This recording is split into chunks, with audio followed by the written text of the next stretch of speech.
Offensive highlights from Ohio State Buckeyes' second day of training camp. The Ohio State Buckeyes' second day of training camp brought some eye-opening insights into their offensive squad, and trust me, the details from Friday's energized 2-hour session are worth your attention. But here's where it gets controversial. While the team showed moments of promising execution, there were also areas that left plenty of room for debate among fans and analysts alike. What does this mean for the Buckeyes' upcoming season? Let's break down what stood out. Letterman Rowe was present on site to catch every play, snap, and signal during the hard-hitting drills, providing a first-hand view of the offense's development. What emerges from these observations is a mix of undeniable determination and some puzzling inconsistencies. For instance, there were plays where timing and teamwork appeared sharp and well-rehearsed, hinting at a cohesive unit ready to dominate come game day. Yet other moments revealed hesitations and missed connections that could prove costly if not addressed promptly. To clarify for those new to following college football, training camp is where players sharpen their skills and coaches test strategies in preparation for the competitive season. The offense's performance during these sessions often foreshadows how they might fare in real games. Therefore, the details from this second day offer a valuable snapshot of potential strengths and weaknesses. And this is the part most people miss. It's not just about individual talent, but how the entire offensive line and skill players synchronize under pressure. Observers noted some standout performances by key athletes who seemed to be stepping up as leaders, as well as a few under-the-radar contributors who could become difference-makers. However, there's also a debate brewing. Are these early glimpses enough to trust the offense will consistently deliver?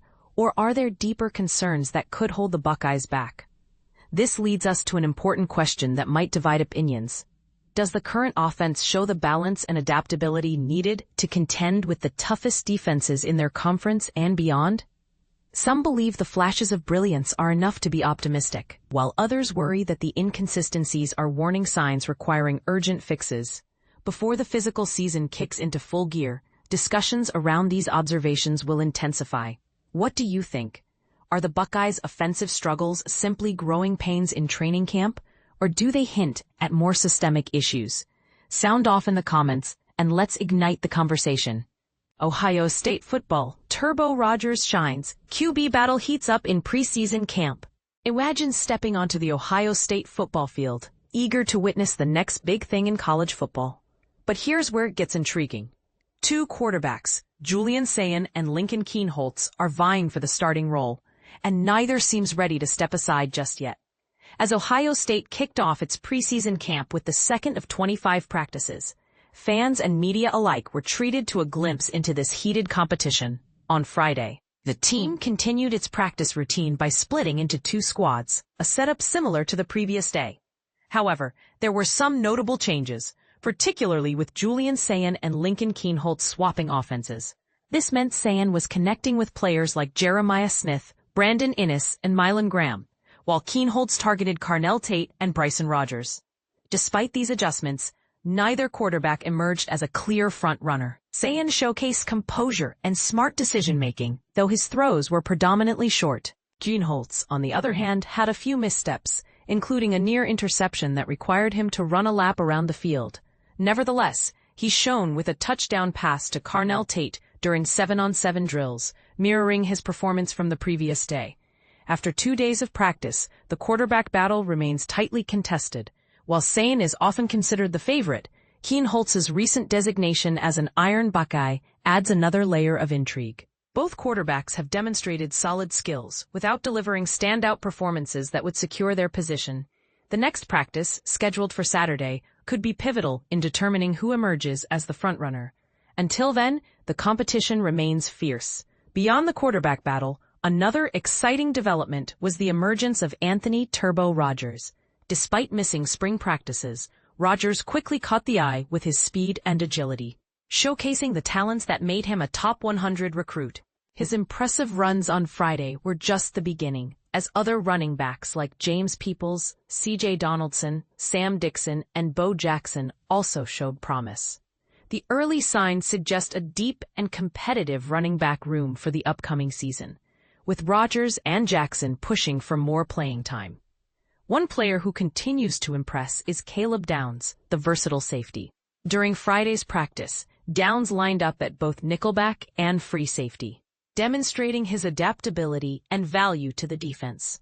Defensive coordinator Matt Patricia plans to utilize Downs' versatility to create opportunities for other defensive backs.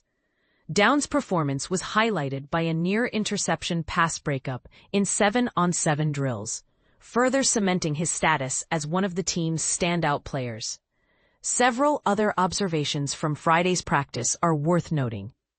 Edric Houston, who missed drills due to an injury, was present on the field, though he limped around wearing a knee brace. In his absence, Will Smith Jr. and Tywan Malone stepped up at defensive tackle, along with Caden McDonald and Jason Moore, who made a crucial interception against Kienholz. Tight end Jelani Thurman also caught the eye with a spectacular mid-air adjustment to snag a downfield pass. Unfortunately, walk-on cornerback Brenton Inky Jones suffered a shoulder injury during a pass breakup, and Bryson Rogers briefly left the field with an apparent injury but quickly returned.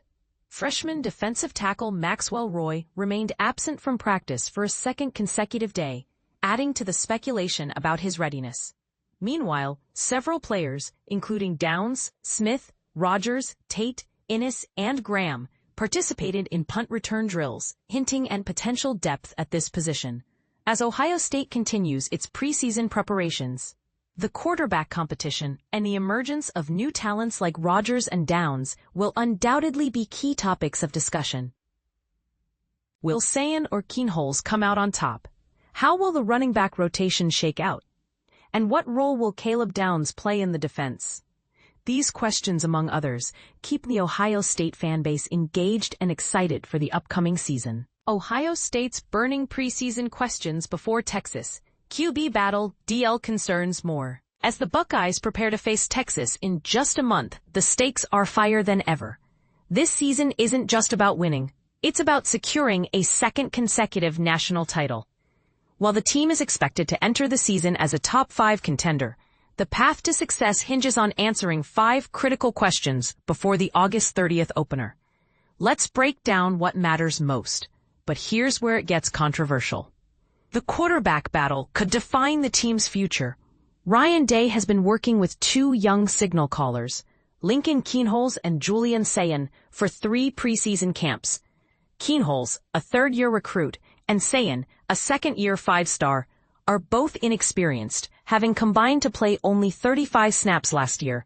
Sayin had just 12 passes, while Kienholz hasn't thrown a pass since 2023. This inexperience could lead to inconsistent performances, as seen in past seasons when Kyle McCord and Devin Brown alternated in pivotal moments. The race for the starting job is likely to remain tight, with Arch Manning's arrival in 4 weeks adding pressure. Even if Sayin edges out Kienholz, the Buckeyes need a clear leader early to carry momentum into the final weeks of August. And this is the part most people miss. The defensive line's depth is of major concern. Last season's championship run proved how vital an elite line is in today's NFL-level college football, with 4 starters lost to the draft. Ohio State has a deep group of edge rushers, including Kenyatta Jackson Jr., who has shown flashes of brilliance. However, the lack of depth at defensive tackle, Caden McDonald and Edric Houston, could be a problem. The team needs to determine its third tackle before facing Texas. Here's the twist.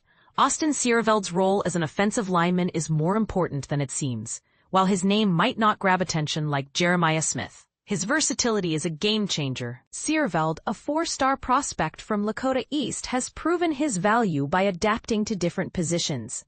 With Ethan Onionwood joining the roster, the left tackle spot is now a hotbed of competition. Sierveld's ability to switch between guard and tackle could provide the Buckeyes with flexibility, especially with the addition of Rice transfer Philip Daniels. What if we're missing the bigger picture? Ohio State's offensive versatility is a strength, but the team needs to maximize it. With players like Smith, Carnell Tate, and Max Clare, the Buckeyes have the skill position depth to experiment with formations. Could they use 10 personnel, 4 receivers in some games, and switch to 13 personnel, 3 tight ends later? The answer might depend on how the coaching staff uses their resources, but the potential for creative play is there. This is the part that could spark debate. The secondary's rotation is another area of uncertainty. Caleb Downs returns as the best safety in the country, but the loss of Denzel Burke, Jordan Hancock, and Lathan Ransom leaves gaps. Davison Igbinison and Jermaine Matthews Jr. seem locked in on corners, but the slot corner battle could go either way. Coach Tim Walton has room to be creative, potentially using Aaron Scott or Devin Sanchez in unexpected roles. The team's ability to field a strong defense will depend on how these pieces fit together. As the season approaches, the Buckeyes have a chance to build on last year's success, but with so many variables, the outcome will depend on how well they handle these 5 key questions. What do you think will happen with the quarterback battle? Share your thoughts below. This is a moment that could shape the future of the program.